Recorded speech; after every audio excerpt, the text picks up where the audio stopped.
काले पानी की जेल के अंदर कैसे होता था एक कैदी का जीवन, पूरा जीवन दिनचर्या कैसे होती थी वो बताऊंगा। ये जो सामने आप काल कोठरी देख रहे हैं, ये वही काल कोठरी है जो काले पानी की जेल जिसे कहते थे, जिसके अंदर लगभग 698 कमरे बने हुए हैं। और ये कमरे कैसे बने गए, इस कमरों की खासियत क्या है कि यहाँ से इसको लॉक करके जेलर इसके अंदर चाबी भी डाल देता था, तो भी कैदी, तो भी देशभक्त इस चाबी से लॉक नहीं खोल सकता था। क्या खासियत थी इस तरफ से, ये इतने दूरी पे बना रखा था, इतना दिमाग लगा के अंग्रेजों ने इस जेल को बनाया था कि यहाँ पे आप सामने इसका लॉक देख रहे हैं और यहाँ पर वो गेट है जहाँ पर अंदर एक कैदी रहता था। तो जिसके आप यहाँ से इसको बंद करके दिखाएंगे, मैंने इसको ये बंद किया, ये बंद करने के बाद यहाँ पर बंद करके लॉक लगा के चाबी अंदर देते थे। ये देखिए, ये अभी लॉक हो गया पूरा का पूरा।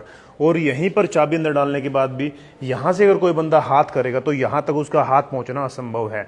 यहाँ से यहाँ तक इसके हाथ की दूरी काफ़ी हो जाती है। इसके साथ में इसके अंदर ये मोड़ होता है, ये मोड़ हो गया इस तरफ से, ये दीवार आ गई। और दीवार आने के बाद भी ये लगभग इसका आपको समझो कि 1.5 फीट के आसपास ये गहराई हो गई। और गहराई के बाद भी इस लॉक को खोल पाना असंभव था। सबसे पहली खास बात तो ये इसके अंदर हो गया कि चाबी अंदर डालने के बाद भी ये गेट नहीं खुल पाता था। इसके साथ में जब दिन भर कैदी काम करता था, काम करने के बाद उसको अंदर यहाँ छोड़ा जाता था दिन ढलते ही।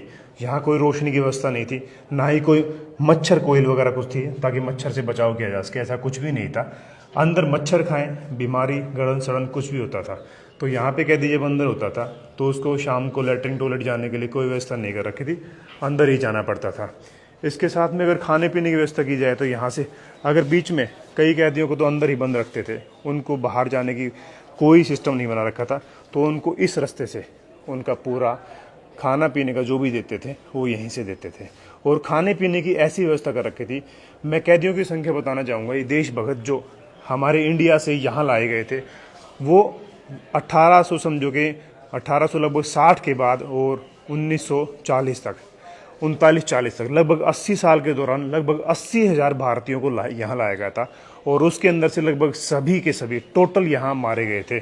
समझे कुछ बचे थे, बाकी लगभग समझो कुछ फोर्स फीडिंग की वजह से मारे गए थे, कुछ हड़ताल भूख हड़ताल में मारे गए थे और बहुतों को फांसी दे दी गई थी।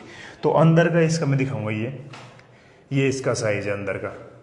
और ये काल कोठरी है, इसके अंदर देखा जाए तो इसके अंदर से कोई व्यवस्था नहीं थी, सिर्फ ये एक रास्ता रखा है और इस रास्ते के अलावा कोई रास्ता नहीं है। इस पूरी जेल को ऐसे बना रखा था कि इसका आपस में कोई कम्युनिकेशन नहीं था। इस जेल से कोई कोठरी का कोई कनेक्शन नहीं है, सभी का मुंह इस तरफ बना हुआ है। ये देखिए, सभी का मुंह इस तरफ बना है। इसके साथ में ये 7 ऐसे पंखुड़े जैसी बना रखी थी, सबका मुंह इस तरफ है। इसके साथ में सामने एक बैरिक वो दिख रही है, उसका मुंह भी उस तरफ है। कोई भी आपस में जो भी जितने भी लोग इसके अंदर कैद कर रखे थे सबको सेपरेट कैद करते थे, किसी को भी एक साथ में कैद नहीं किया गया था, सबको अलग अलग करते थे।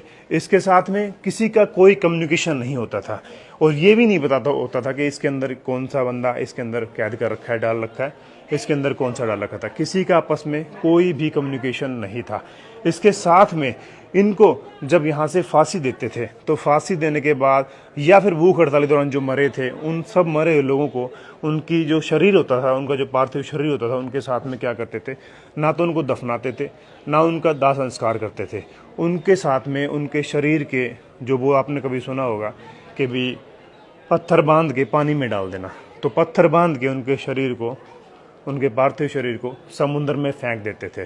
कोई उसका इस तरह से कोई भी ऐसे कोई रीति रिवाजों के साथ में कोई दाह संस्कार नहीं होता था, ऐसे करके डाल देते थे।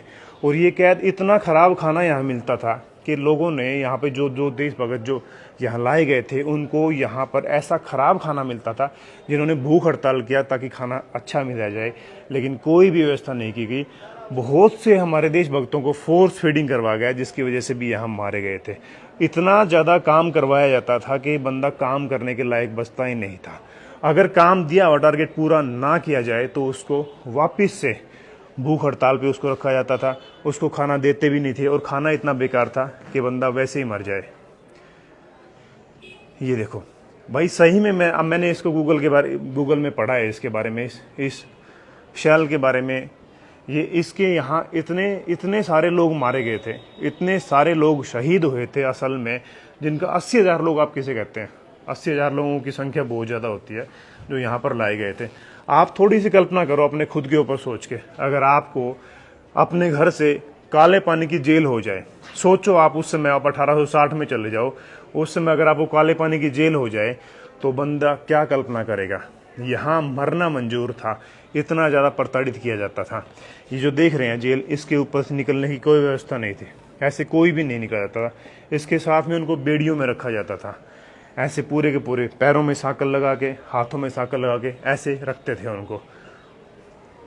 ये देखो, मैंने पूरी जेल दिखाई है आपको।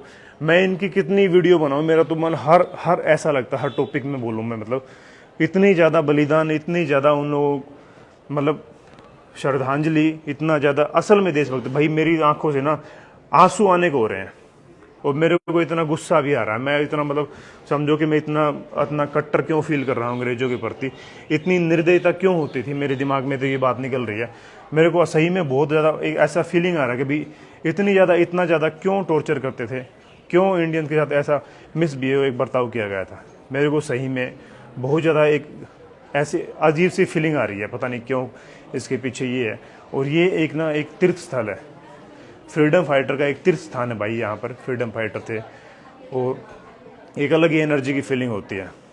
सत सत नमन, सही में भाई एक सत सत नमन की बात है।